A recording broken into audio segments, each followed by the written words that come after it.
very let down. I was very bitter about them, and I have actually got employment now, but I struggled, and they didn't want to help. I mean, the senior people in charge of me, once they'd had what they wanted, which was me as a witness, they sort of dropped me a bit. I was never really pleased about that. I felt very put upon. Officially, he no longer exists. He doesn't have a national insurance number, a passport, a driving licence or a bank account. He still lives with his wife and children, but none of them will ever see their friends again. The only contact with relatives is the occasional letter passed on by the police. Darren Nicholls is a Supergrass. His evidence was critical in convicting the true drug barons responsible for the Essex Range Rover murders 3 years ago. He may have escaped prison, but he still faces a life sentence, living far away from his home in rented accommodation and surviving on just £48 a week dole money. And every day he has to live with the fact that as one of Britain's most wanted informers, he has a £500,000 price on his head. One telltale clue could put gangland executioners on the trail of him and his family. I've heard that I'm supposed to be in South Africa and I've got a suntan, said 33-year-old Nicholls. The reality is nothing like that at all. They never give you a villa abroad, and most countries like that won't take you because you are a criminal. They take away your national insurance number and your driving licence is erased. They take you off the computers, they just vanish you. Everything is a constant lie. I've been offered a few silly jobs, but I can't take them. I don't exist. I haven't got a bank account. You get the basic dole money, they find you somewhere to live, and then you're expected to get on with your life. But it's really awkward. People living near me are starting to wonder. I don't think I'll ever be rid of this.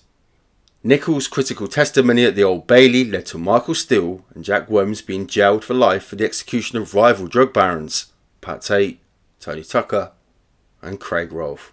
He drove the getaway car after Steele and Worms lured the three rivals to an isolated field near Basildon after promising them a share in a cocaine drop. When the three men arrived in their Range Rover, they were blasted to death. Nicholls said he had no idea what was happening. I assumed I was driving him to a drug deal because Mick and Jack, and the men in the Range Rover and that, when they had completed the deal, they would call me on the mobile and I would pick the pair of them up. When I was phoned to come and collect them, I drove into the lane, turned the car around to face back towards the road. Jack got in the back and then Mick got in, and the interior light on the car came on. That's when I noticed Jack was wearing white gloves covered in blood. Mick told me to get going. As I started to pull away, Mick started passing the barrels of a gun over to Jack. I thought, "Fucking hell, what's going on here?" Mick said, "They won't fuck with us again." And that's when I realised someone had been killed. During last year's trial, the court heard how Worms described himself as the angel of death and boasted that he'd done the world a favour. Nicholls said, "I don't remember a lot about the journey back. As far as I was concerned, it passed in 2 seconds. It was probably about half an hour. I just couldn't comprehend what had happened. I tried to forget about it and went into the pub and had a bit of a drink. The next day I went back to work. I just tried to carry on as normal, but there was no way I could." In the days that followed, Nicholls became increasingly wary of the men he had first met in jail while serving time for counterfeiting. He said, "They realised that I was the weak link and they got more friendly towards me. They wanted to do things with me. They wanted me to go flying. Mick was egging me on to come flying and betting me that I couldn't identify my town from an aeroplane, things like that. He said, 'We'll go flying, me and you.' And then he turned up with Jack with him. He said that Jack could sit in the back, and I thought, there's no fucking way I'm going out in a plane with these two." It was not after long that Nicholls, whose stories told in BBC One's Inside Story, decided to tell everything he knew while being quizzed about drugs offences. His wife, who has not been named for security reasons, said, "It must have been about midnight I got a call from Darren. He asked if I wanted to be with him, and I said of course. He said he couldn't tell me everything, but I should pack an overnight bag for me and the kids, and if he did what he asked, we'd be alright. The police turned up some time later. The children were asleep. I had to get them out of bed. I can't remember what I told them about where we were going, but they were so sleepy they couldn't really take much notice." Choking back the tears, she added, "I remember thinking I'm probably not coming back here. I don't know why I knew, but I just did." Mrs. Nicholls and her children were moved between safe houses as they waited for the trial to start.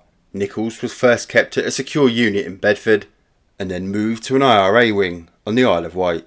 Mrs. Nicholls added, "I was like a prisoner. I couldn't go out. I had to rely on a policewoman to take me to the shops. Most of the time me and the children just sat in the house. We had a television and one sofa." My family couldn't visit, they didn't know where I was. They weren't allowed to know. I was so scared. I was scared. I didn't know what was going on. I had panic buttons and alarms all over the place. They were armed police.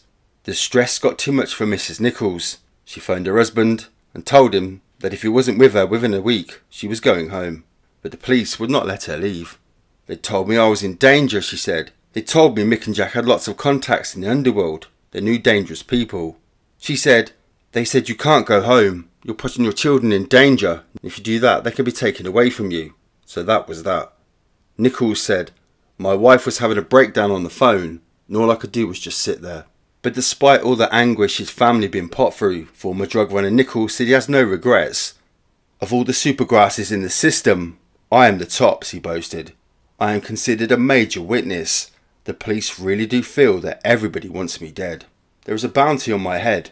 I'm not sure how much it is. Some say 250,000. Others say 500,000.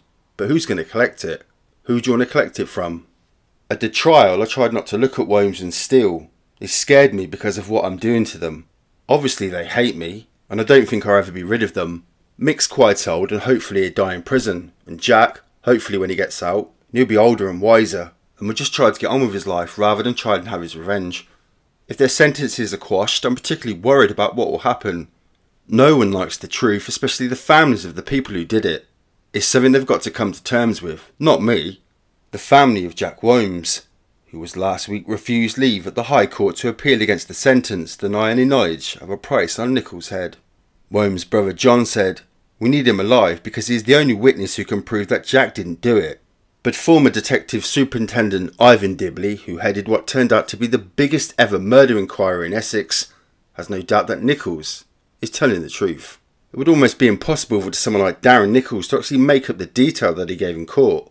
But whatever happens to Womes and Steele, Nicholls still has to come to terms with being a prisoner, probably for the rest of his life.